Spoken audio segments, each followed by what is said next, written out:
gabay ng magulang ay kailangan sa mga batang manonood.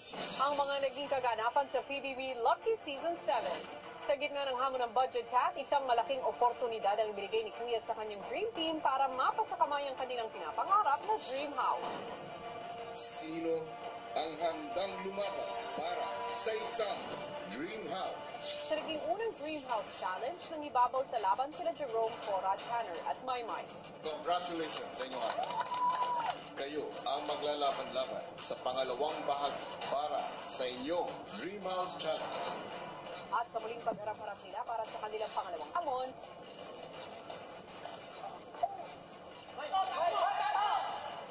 si Jerome at Tanner ang natira para ipaglaban ang kanilang inaasam-asam na Dream House. Kayong dalawa ang kwalipikado para sa third Dream House Challenge. Congratulations. It's just one step closer to the house. For me, winning this house is kind of a token of how much I've grown and achieved in this house. Palapit na ng palapit yung tsansa na maibigay ko sa pamilya ko yung pangarap na sabay-sabay po namin binuo.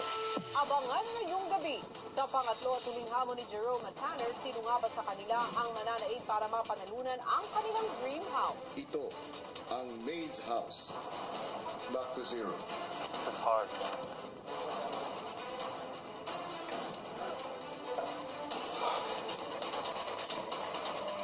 At sunod ang pagwawagi ng isang housemate naman ang magdadalamhati sa kanyang tuluyang paglabas sa bahay ni Kuya. Baka susukan ang lahat ng yan dito lang sa Dream Team ng PBB Lucky Season 7. Hello, Philippines! Woohoo!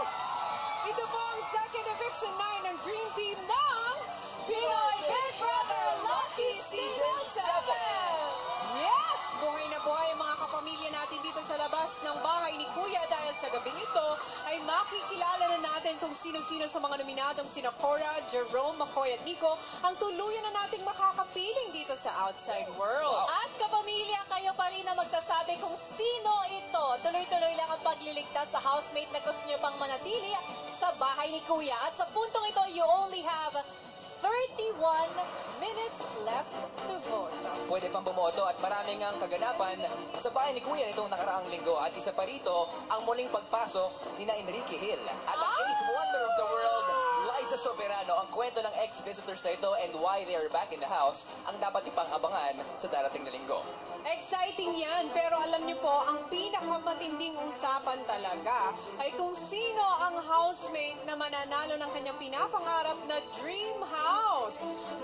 Matapos nga po ang ating second Dream House Challenge, natirang nananatili sa competition si Jerome at si Tanner.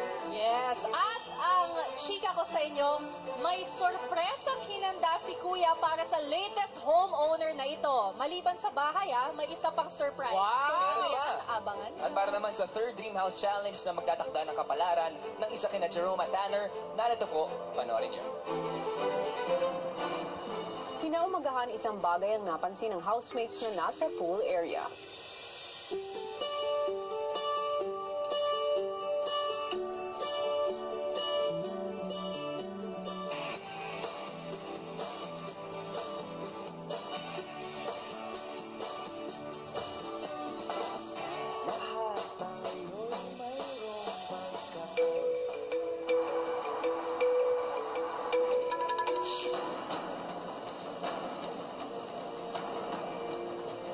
Saw two platforms in the pool. When I first saw it, I assumed that it would probably be for our next house challenge. I don't know, kind of anxious.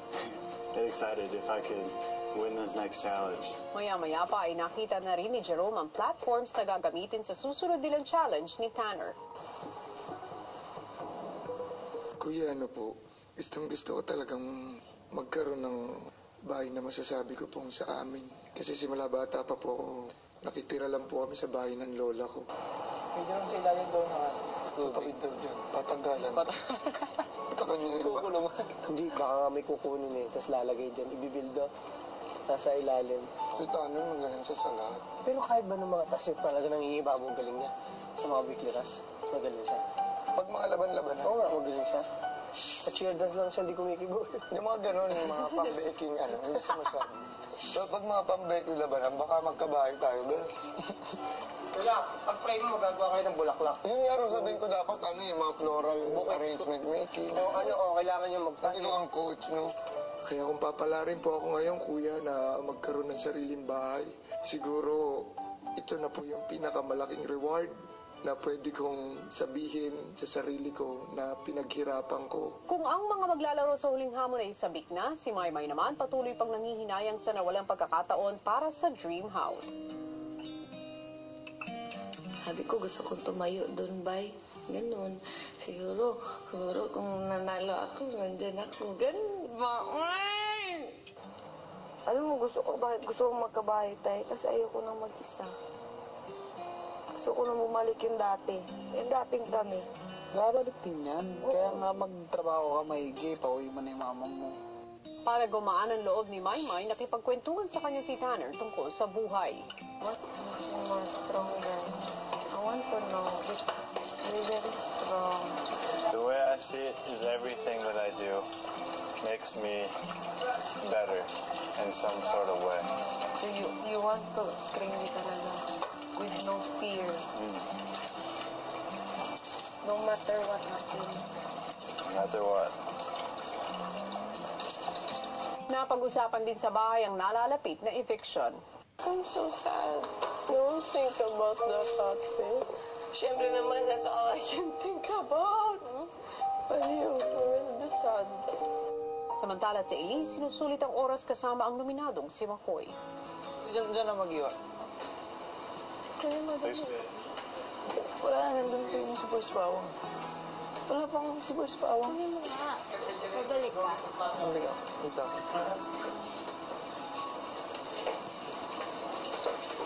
Si McCoy nagsimulang magsilid kay Elise kung sakaling sila ang lalabas ng bahay. Kasi ma'am, Lagi kang kakain, ha? Pagkapapag-usap. Alay, bakit? Sabi ko lang. Tapos, lagi inom tubig. Snap pa ka na ba? Bakit? Tapos pagkakain ng isda, pagkapapatinik. Hindi ako kakain. Tuwa mo lahat. Bye-bye. Ingat. See you soon. Saan ka pupunta? O, bakit? Tama na. Sabi ko dito ka lang eh. Oh. Make your teleserye.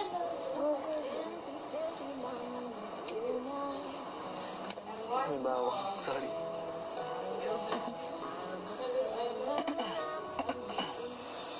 Kinakapunan, pinaghanda na ni Kuya ang dalawang maglalaban para sa Dream House Challenge. Naghanda na ako ng mga gamit. Maaari niyo na itong kunin. Good luck. thank you po. Kuya.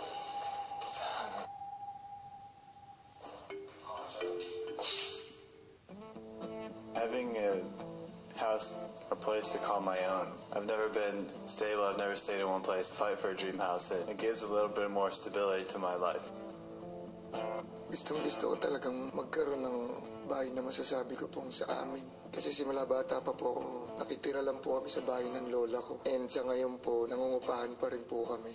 Itong huling challenge sa pagdadaanan ko ay pinaglalaban ko to para sa mga taong mahal ko.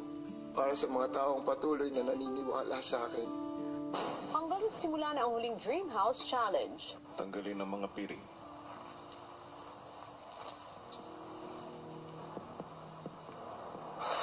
God. Para sa gagawing final Dream House Challenge, kailangan maitawid ang 11 na bahay gamit ang isang mahabang pole at pagpapatong-patungin sa itaas ng house maze. Sa ilalim ng house maze ay may spring na sa oras masagi ay maaaring gumalaw at pwedeng ikabagsak na mga magkakapatong na bahay. Sa puntong bumagsak ang mga bahay ay kailangang ulit-ulitin ang pagdaan ng lahat ng mga bahay sa maze. Ang unang housemate na makakapagpatong ng 11 na bahay ay magkakaroon ng brand new house and lot. I knew it was going to be hard because looking at the pole, it was all metal, so it's kind of heavy. I think that would be the hardest part, was just keeping it steady. Magiging mahirap po talaga at masusubukan yung diskarte mo dito at yung presence of mind mo and yung focus mo. Para sa final Dream House Challenge sa pagitan ni Tanner at ni Jerome. Dalawa sa inyo ang maaaring tumulong sa kanila. Kaya pinipili ko po kami pong dalawa yung halos parehas po ng dedikasyon at determinasyon na meron sa pagtulong para sa pamilya. Tanner, pumili ka na ng makakasama mo. My. Because Mama, she made it to the final four of the Dream House Challenge, and I wanted her to feel like she was a part of winning in the end. Dream Team, players, ang inyong final Dream House Challenge ay magsisimula in 3, 2, 1, go!